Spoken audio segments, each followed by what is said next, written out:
ਉਸ ਵਾਲੀ ਕੰਡਕਟਰ ਜਿਹੜਾ ਨਾ ਦੂਸਰੇ ਇੱਕ ਸਵਾਰੀ ਦੇ ਨਾਲ ਝਗੜਾ ਕਰ ਰਿਹਾ ਸੀ 25 ਪੈਸੇ ਤੋਂ, ਕਿਉਂਕਿ ਸਵਾਰੀ ਕਹਿ ਰਹੀ ਸੀ ਕਿ 1.25 ਰੁਪਇਆ ਕਿਰਾਇਆ ਤੇ ਉਹ ਕਹਿ ਰਿਹਾ ਸੀ ਨਹੀਂ 1.5 ਹੀ ਹੈ, ਲਿਆਦਾ ਮੈਨੂੰ 1.5 ਰੁਪਇਆ ਪੂਰਾ ਦਿਓ।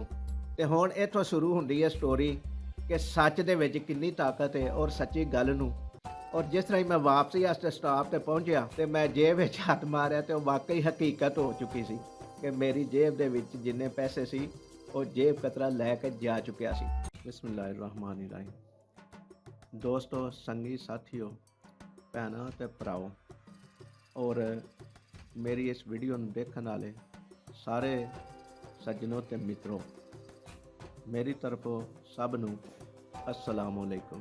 ਅੱਜ ਦੀ ਇਹ ਵੀਡੀਓ ਤੁਹਾਡੇ ਵਾਸਤੇ ਇੱਕ ਖਾਸ ਹੈ, ਜਿਹਦੇ ਵਿੱਚ ਮੈਂ ਕੁਝ ਗੱਲਾਂ ਤੁਹਾਡੇ ਨਾਲ ਸ਼ੇਅਰ ਕਰਨਾ ਚਾਹੁੰਦਾ ਵਾਂ। ਔਰ ਗੱਲਾਂ ਉਹ ਕੀ ਨੇ, ਔਰ ਮੈਂ ਸੋਚਿਆ ਕਿ ਮੇਰੀ ਜ਼ਿੰਦਗੀ ਦੇ ਵਿੱਚ ਇੱਕ ਤਜਰਬਾ ਹੋਇਆ ਇਸ ਤਰੀਕੇ ਨਾਲ ਕਿ ਸੱਚ ਦੇ ਬਾਰੇ 'ਚ ਜਿਹੜੇ ਲੋਕੀ ਗੁਫ਼ਤਗੂ ਕਰਦੇ ਨੇ ਕਿ ਸੱਚ ਦੀ ਬੜੀ ਅਹਿਮੀਅਤ ਹੈ। ਔਰ ਮੈਂ ਉਸ ਅਹਿਮੀਅਤ ਨੂੰ ਇਸ ਤਰੀਕੇ ਦੇ ਨਾਲ ਸਮਝਿਆ। ਮੈਂ ਇੱਕ ਜਗ੍ਹਾ ਸਫ਼ਰ ਕਰ ਰਿਹਾ ਸੀ ਔਰ ਸਫ਼ਰ ਦੇ ਦੌਰਾਨ ਮੈਨੂੰ ਮਹਿਸੂਸ ਹੋਇਆ ਕਿ ਮੇਰੀ ਜੇਬ ਜਿਹੜੀ ਹੈ ਨਾ ਘਟ ਚੁੱਕੀ ਹੈ। ਇਹ ਮੇਰੀ ਜ਼ਿੰਦਗੀ ਦਾ ਵਾਕਿਆ, ਹਕੀਕੀ ਵਾਕਿਆ ਹੈ ਔਰ ਸੱਚਾ ਵਾਕਿਆ ਜਿਹੜਾ ਮੈਂ ਤੁਹਾਨੂੰ ਲੋਕਾਂ ਦੇ ਪੇਸ਼ ਕਰਨ ਲੱਗਾ ਵਾਂ। ਇਹ ਪੇਸ਼ ਕਰਨ ਦਾ ਸਿਰਫ ਮਕਸਦ ਇਹ ਵੇ ਕਿ ਜਿਹੜੇ ਲੋਕੀ ਸੱਚ ਬੋਲਦੇ ਨੇ, ਸੱਚੀ ਗੱਲ ਕਰਦੇ ਨੇ, ਉਹਨਾਂ ਦੀ ਗੱਲ ਨੂੰ ਹਰ ਬੰਦਾ ਅਹਿਮੀਅਤ ਦਿੰਦਾ ਹੈ ਔਰ ਸਮਝਦਾ ਹੈ। ਔਰ ਸੱਚ ਦੇ ਵਿੱਚ ਜਿਹੜੀ ਤਾਕਤ ਹੈ ਉਹਦਾ ਵੀ ਇਸੇ ਤਰੀਕੇ ਨਾਲ ਹੀ ਪਤਾ ਲੱਗਦਾ ਹੈ। ਉਹ ਵਾਕਿਆ ਕੀ ਹੋਇਆ, ਮੈਂ ਕਰਾਚੀ ਸ਼ਹਿਰ ਦੇ ਵਿੱਚ ਰਹਿੰਦਾ ਸਾਂ ਔਰ ਉੱਥੇ ਛੋਟਾ ਜਿਹਾ ਮੇਰਾ ਬਿਜ਼ਨਸ ਸੀ, ਦੁਕਾਨ ਰੱਖੀ ਸੀ ਮੈਂ। ਸਾਡਾ ਜਿਹੜਾ ਜ਼ਾਤੀ ਕਾਰੋਬਾਰ ਹੈ ਦਰੀ ਦਾ, ਉਹਦੀ ਦੁਕਾਨ ਸੀ।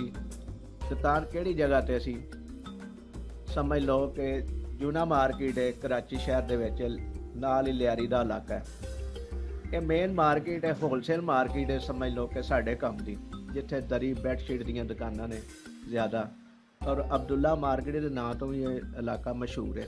ਉੱਥੇ ਮੇਰੀ ਦੁਕਾਨ ਸੀ ਤੇ ਰਾਤ ਦੇ ਟਾਈਮ ਮੈਂ ਅਕਸਰ ਇਸ ਤਰ੍ਹਾਂ ਕਰਦਾ ਸਾਂ ਕਿ ਜਿਹੜੇ ਲੋਕੀ ਮੇਰੇ ਕੋਲ ਦੁਕਾਨਦਾਰ ਉਧਾਰ ਲੈ ਜਾਂਦੇ ਸਨ, ਉਹਨਾਂ ਕੋਲ ਮੈਂ ਪੈਸੇ ਲੈਣ ਦੀ ਗਰਜ਼ ਦੇ ਨਾਲ ਉਹਨਾਂ ਕੋਲ ਜਾਂਦਾ ਹੁੰਦਾ ਸਾਂ। ਤੇ ਇੱਕ ਦਿਨ ਇਸ ਤਰ੍ਹਾਂ ਹੋਇਆ ਕਿ ਮੈਂ ਬੱਸ ਤੇ ਬੈਠਾ ਤੇ ਮੇਰੇ ਦਿਲ 'ਚ ਇਸ ਤਰ੍ਹਾਂ ਹੀ ਖਿਆਲ ਆਉਣਾ ਸ਼ੁਰੂ ਹੋਇਆ ਕਿ ਲੱਗਦਾ ਕਿ ਮੇਰੀ ਜੇਬ ਘਟ ਗਈ ਹੈ। ਲੇਕਿਨ ਮੈਂ ਆਪਣੀ ਜੇਬ ਵੱਲ ਨੂੰ ਚੈੱਕ ਵੀ ਨਹੀਂ ਹਾਂ ਕਰਦਾ, ਲੇਕਿਨ ਮੇਰੇ ਜ਼ਿਹਨ 'ਚ ਲਾਜ਼ਮੀ ਗੱਲ ਆਉਂਦੀ ਸੀ।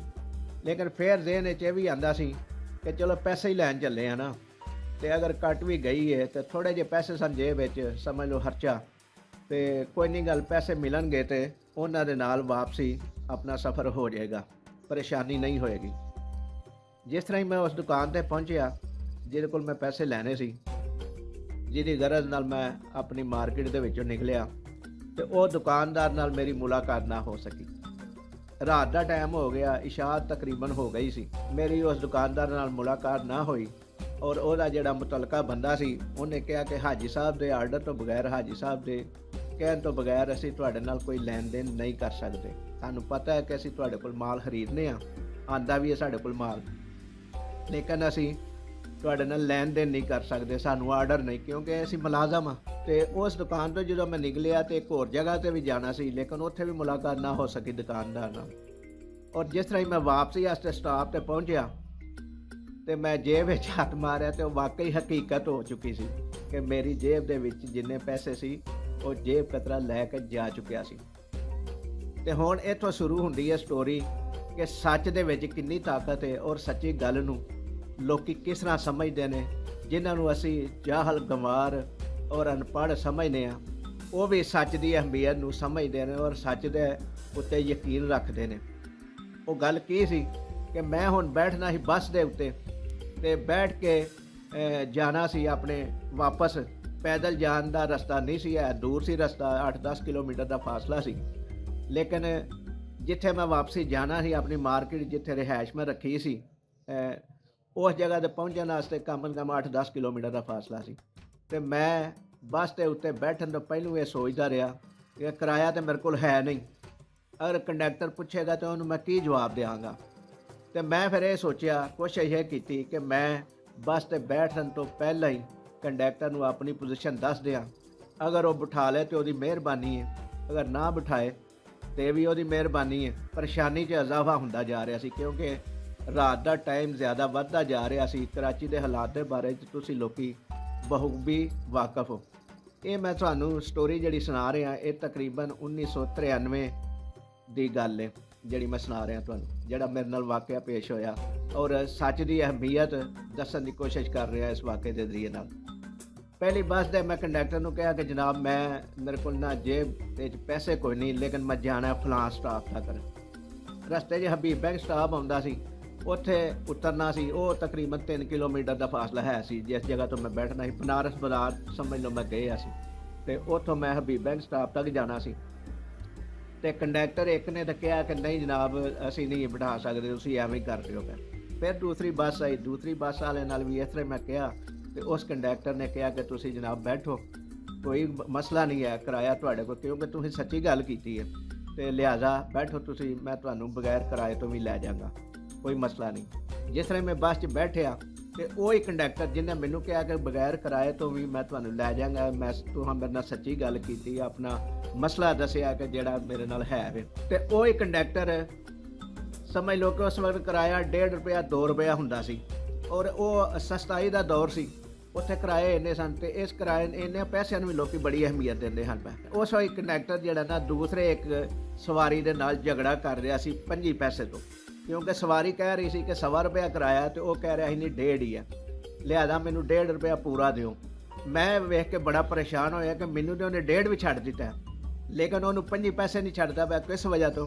ਕਿ ਉਹ ਬੰਦਾ ਝੂਠ ਬੋਲ ਰਿਹਾ ਸੀ ਔਰ ਉਹਨੂੰ ਝੂਠ ਦੇ ਨਾਲ ਉਹਨੂੰ ਕਾਇਲ ਕਰਨ ਦੀ ਕੋਸ਼ਿਸ਼ ਕਰ ਰਿਹਾ ਸੀ। ਅਤੇ ਲੇਕਿਨ ਉਹ ਕੰਡਕਟਰ ਕਹਿ ਰਿਹਾ ਸੀ ਜਨਾਬ ਇਸ ਤਰ੍ਹਾਂ ਨਹੀਂ ਹੋ ਸਕਦਾ, ਮੈਨੂੰ ਪੈਸੇ ਪੂਰੇ ਦਿਓ।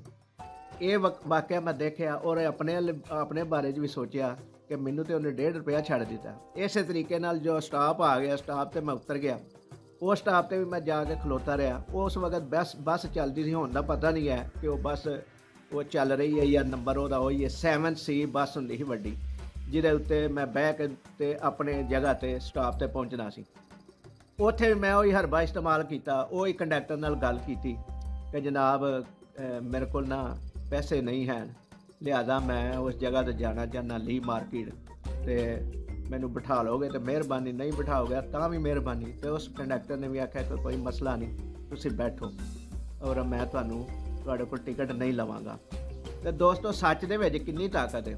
ਇੱਕ ਪਾਸੇ ਬੰਦਾ ਦੂਸਰਾ ਗੱਲ ਕਰ ਰਿਹਾ ਸੀ ਕਿ 25 ਪੈਸੇ ਕਿਰਾਇਆ ਤੂੰ ਵੱਧ ਰਹਿ ਰਿਹਾ, ਲੇਕਿਨ ਉਹਦੇ ਨਾਲ ਬਹਿਸ ਤਕਰਾਰ ਹੋ ਰਹੀ ਸੀ। ਕੰਡਕਟਰ ਉਹਦੇ ਨਾਲ ਹਰ ਤਰੀਕੇ ਨਾਲ ਗੱਲ ਕਰ ਰਿਹਾ ਸੀ, ਉੱਚੀ ਨੀਵੀਂ ਵੀ ਕਰ ਰਿਹਾ ਸੀ, ਗੁੱਸੇ ਨਾਲ ਵੀ ਬੋਲ ਰਿਹਾ ਸੀ, ਅਤੇ ਲੇਕਿਨ ਉਹਨੂੰ 25 ਪੈਸੇ ਨਹੀਂ ਸੀ ਛੱਡ ਰਿਹਾ। ਲੇਕਿਨ ਅਗਰ ਤੁਸੀਂ ਕਿਸੇ ਨਾਲ ਸੱਚੀ ਗੱਲ ਕਰਦੇ ਹੋ, ਸੱਚ ਬੋਲਦੇ ਹੋ, ਅਤੇ ਅੱਲਾਹ ਤਾਲਾ ਨੇ ਜਦੋਂ ਆਖਿਆ ਕਿ ਸੱਚ ਦੇ ਵਿੱਚ ਤਾਕਤ ਹੈ, ਸੱਚ ਦੇ ਵਿੱਚ ਭਲਾਈ ਹੈ, ਅਤੇ ਤੁਸੀਂ ਇਹਦੇ ਉੱਤੇ ਕਿਉਂ ਨਹੀਂ ਅਮਲ ਕਰਦੇ? ਮੈਂ ਤਾਂ ਚਾਹਾਂਗਾ ਕਿ ਹਰ ਬੰਦਾ ਹਰ ਮਾਮਲੇ ਦੇ ਵਿੱਚ ਸੱਚ ਬੋਲੇ ਔਰ ਸੱਚ ਦੀ ਅਹਿਮੀਅਤ ਦੇਵੇ। ਅਤੇ ਦੋਸਤੋ ਇਹ ਸੀ ਅੱਜ ਦੀ ਸਾਡੀ ਸਟੋਰੀ, ਜਿਹੜੀ ਸਾਡੇ ਨਾਲ ਸਮਝ ਲਓ ਆਪ ਬੀਤੀ ਵੀ ਇਸਨੂੰ ਕਹਿ ਸਕਦੇ ਹੋ, ਅਤੇ ਸੱਚ ਦੀ ਅਹਿਮੀਅਤ ਦੇ ਬਾਰੇ 'ਚ ਗੁਫ਼ਤਗੂ ਕੀਤੀ ਹੈ ਤੁਹਾਡੇ ਨਾਲ। ਮਜ਼ੀਦ ਸਾਡੀਆਂ ਵੀਡੀਓ ਦੇਖਣ ਵਾਸਤੇ ਸਾਡੇ ਚੈਨਲ ਨੂੰ ਸਬਸਕ੍ਰਾਈਬ ਜ਼ਰੂਰ ਕਰਿਆ ਜੇ ਔਰ ਇਸ ਵੀਡੀਓ ਨੂੰ ਲਾਈਕ ਔਰ ਸ਼ੇਅਰ ਵੀ ਜ਼ਰੂਰ ਕਰਿਆ ਜੇ। ਅੱਲਾਹ ਤਾਲਾ ਸਾਡਾ ਅਤੇ ਤੁਹਾਡਾ ਹਾਮੀ ਨਾਸਰ ਹੋਵੇ। ਅੱਲਾ ਨਿਗਹਿਬਾਨ।